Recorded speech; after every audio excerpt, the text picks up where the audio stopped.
বাইরের লোক যারা ঈদগাহে নামাজ পড়ে তারা কিন্তু আমাদের দেখতে পায় না। আওলাদ, আচ্ছা আওলাদ ও বিদেশে আছে, প্রচুর ছেলে বিদেশে আছে। আমরা উনি সঙ্গে 1000 দিয়েছে আর ঈদগাহ দিয়েছে 500। আচ্ছা আচ্ছা, রুবেল মানে তাই তো বড় বাচ্চা ছেলে মানে দিচ্ছে, ওনার জন্য 500 টাকা আমরা ঈদগাহে দান করছে। আচ্ছা, গরুর সার তানজিমা 1000 টাকা গরুর সঙ্গে দান করেছে। হ্যাঁ, যে কথা বলছিলাম, এই গাছ কটা আপনাদের কাটতে হবে। একটা গাছ কাটিয়েছে ওই যে আপনার যেখানে গেট হচ্ছে গেট ওপরে ভুল করলো, সে গাছটা কাটা হয়েছে। এখন আপনাদের অনুমোদন দিতে হবে। ওই গাছগুলো আমাদের কিন্তু এই দেখেন ছায়া থেকে চলে যাচ্ছে এবং ওখানে পাখির পরে পড়ে ওই পাখিটা নষ্ট হয়ে দেবে।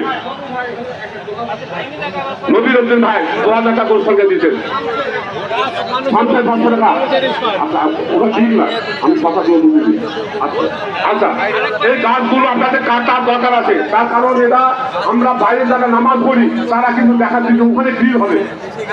এই জন্য আগে তোমরা প্রাচীন ছিল, বাইরে যারা নামাজ পড়তাম দেখতে পারতাম না আমরা কি বলছি শুনছি, এবং ইমাম সাহেব কিভাবে নামাজ পড়তো তারা দেখতে পারতাম না।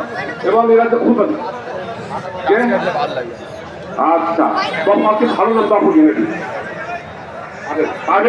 তখন মতুর রহমান মোল্লার ছেলে 10,000 টাকা, 20,000, ওটা তো আরো দেওয়ার কথা ছিল। কইছে তখন, কই তখন এদিকে আসে নাকি?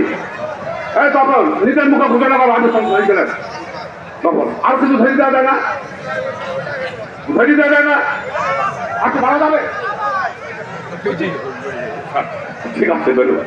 আচ্ছা, 20,000 টাকা দিয়েছেন, উনি আরো টাকা দিবেন আমি জানি, উনি প্রচুর টাকা ব্যয় করে।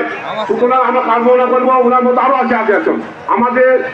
আমি কিন্তু আমার বেতনে প্রত্যেক 50 টাকা দিয়ে দিই।